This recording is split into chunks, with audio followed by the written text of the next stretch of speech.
गाझियाबादच्या मसुरी परिसरात 7 ऑक्टोबरच्या रात्री एक भयंकर घटना घडली।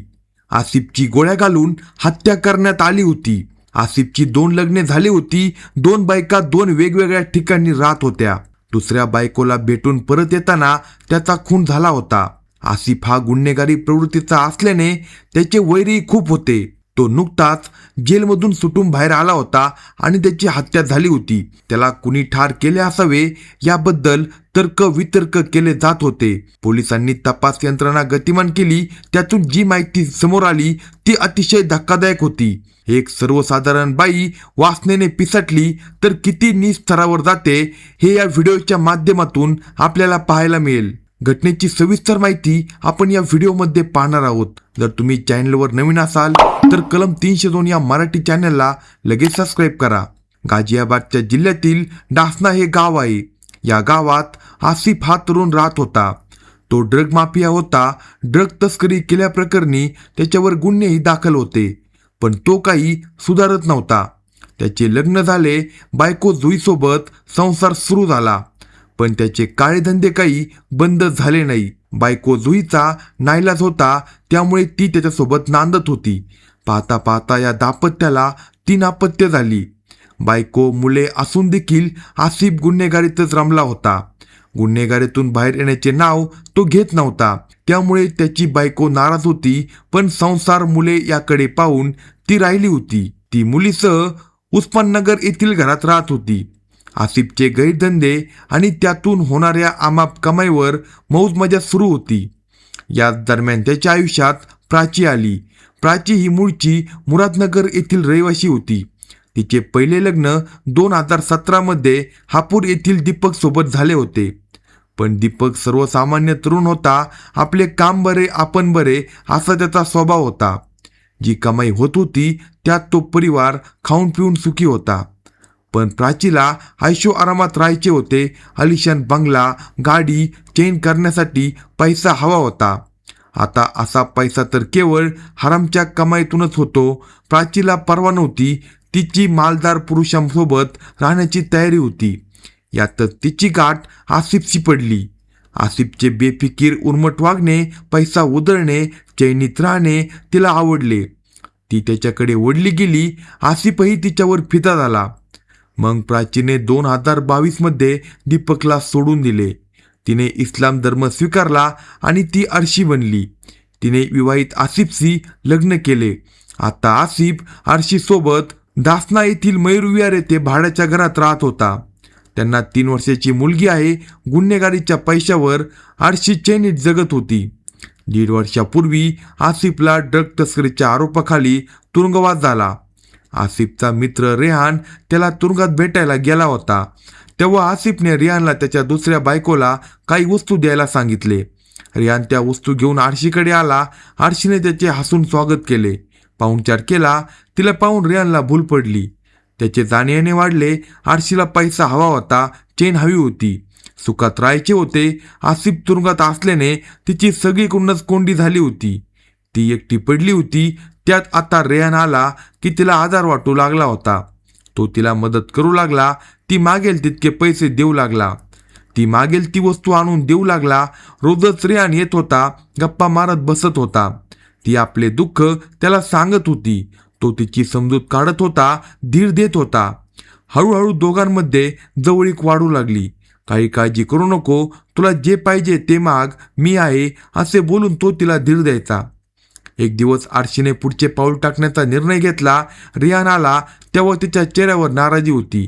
ते पाहून रेहानने विचारले, नाराज का आहेस? काय पाहिजे तुला? ती गप्पच होती। मनातले कसे सांगावे हे तिला सुचत नव्हते। तिच्या जवळ जात रेहान म्हणाला, काय झाले सांगतेस तर कळेन मला। तुला पाहिजे ते मी आणून देईल, काळजी करू नको। ती म्हणाली, कसं सांगू? तो आणखी जवळ सरकला। सांग की असे म्हणत त्याने तिच्या खांद्यावर हात टाकला आणि तिला जवळ ओढले। ती पटकन त्याच्या मिठीत शिरली। आरशी, माझे प्रेम आहे तुझ्यावर। तू नाराज दिसलीस तर मला वाईट वाटतं। तू आनंदात राहावीस यासाठी मी काहीही करेन असे बोलत बोलत रेहान तिला कुरवळत होता। तिचे हातही त्याच्या पाठीवरून फिरत होते। तिचा प्रतिसाद मिळाल्याने त्याने तिचा चेहरा वर केला आणि तिच्या ओठाचे चुंबन तो घेऊ लागला। दोघे चुंबन आलिंगनात रंगून गेले असतानाच अंगावरची वस्त्रे त्यांनी बाजूला केली. दोघे पूर्ण विवस्त्र होते. तिचा मादक देह पाहून त्याचा संयम सुटला. तो तिच्यावर तुटून पडला. तिलाही शरीर सुखाची गरज होती. ती देखील मागे हटली नाही. दोघांनी मनसोक्त शरीर सुख घेतले. नवरा आसिफ तुरुंगात होता तर इकडे आरशीन रियानलाच नवरा बनून रोज शरीर सुखाचा आनंद लुटण्यास सुरुवात केली होती. रियानला तर तिच्याशिवाय कुणीच नव्हते, त्यामुळे तो रोजच येऊ लागला. तिच्याजवळ राहू लागला. शरीर सुखात रंगू लागला. दोघांचे प्रेम बरत गेले होते. पण एप्रिल 2025 मध्ये आसिफ जेलमधून परतला. तो घरी आला. आपल्या लाडक्या दुसऱ्या बायकोकडे तो पहिला आला. पण त्याला पाहून तिला मनावा तसा आनंद झाल्याचे दिसले नाही. त्याला घरातील बदल जाणवू लागले. आरशीचा स्वभाव, वागणं यात काहीतरी फरक पडला होता. 2-4 दिवसात त्याच्या तेही लक्षात आले की रियानचे येणे जाणे वाढले आहे. त्यानेच रियानला मदत करायला सांगितले होते. पण या दोघांचे वागणे बोलणे पाहता यात मदत घेणे आणि देणे यापेक्षा काहीतरी वेगळे आहे याचा त्याला संशय आला. आरशी आणि रियान यांच्यात प्रेमसंबंध निर्माण झाले असावे असे त्याला वाटू लागले. त्यामुळे तो मनातून नाराज झाला. तो आपली पहिली बायको जुईला भेटण्यासाठी जाऊ लागला. तिच्याजवळच त्याला आता थांबावेसे वाटत होते. तो तिच्याकडे थांबला तरी आरशी आधीसारखी त्याला विरोध करत नव्हती. हेही आसिफला खटकत होते. तो अस्वस्थ होता. जुई त्याला काही कमी पडू देत नव्हती, पण आरशीसाठी तो तडफडत होता. एक दिवस तो जुईच्या घरातून बाहेर पडला आणि आरशीकडे आला. तेव्हा दरवाजा बंद होता. आसिफ समजायचे ते समजला आणि त्याने दारावर थाप मारली. दुसरी बायको आरशीने दार उघडले तेव्हा आत रियान देखील होता. दोघांचे काय सुरू होते हे न समजण्याइतका आसिफ दूधखोळा नव्हता. तो रियानच्या अंगावर धावून गेला. तेव्हा संधी साधून रियानने पळ काढला तर आसिफने आरशीचा मोबाईल हिसकावून घेतला आणि तिच्या संपर्कावर निर्बंध घातले. नात्यात ताण वाढत गेला. या सगळ्यामुळे आरशीचं मन अधिकच विचलित झालं आणि तिने रियानकडे मदतीसाठी धाव घेतली. अखेर या दोघांनी एकत्र येऊन आसिफला मार्गातून हटवण्याची योजना आखली. सुरुवातीला रियानने आरशीला नशेच्या गोळ्या दिल्या आणि त्या जास्त प्रमाणात देऊन आसिफला ठार करण्याचा प्रयत्न करायला सांगितलं. पण तिला ते जमलं नाही. त्यानंतर रियानने आपल्या साथीदारांचा गट तयार केला. बिलाल, जिशान, उवेश, गुलफाम आणि दानिश यांना या कटात सामील करून घेतलं. बिलालला आसिफच्या प्रत्येक हालचालीवर लक्ष ठेवायचं काम देण्यात आलं. जवळपास 20 दिवस हा कट पद्धतशीररित्या रचला जात होता. दिनांक 7 ऑक्टोबरच्या रात्री सगळं ठरल्याप्रमाणे पार पडलं. रात्री 8:15 आसिफ आपल्या पहिली बायको जुई हिच्या घरातून बाहेर पडला होता. रफिकाबाद सिक्रोडा फाटकाजवळ पोहोचतात रियान आणि त्याचे साथीदार लपून त्याचीच वाट पाहत बसले होते. आसिफ जवळ येताच त्यांनी त्याच्यावर गोळ्या झाडल्या. या गोळीबारात आसिफ ठार झाला. या प्रकरणाचा तपास करताना पोलिसांना रियान आणि आरशीच्या शरीर संबंधाची माहिती मिळाली.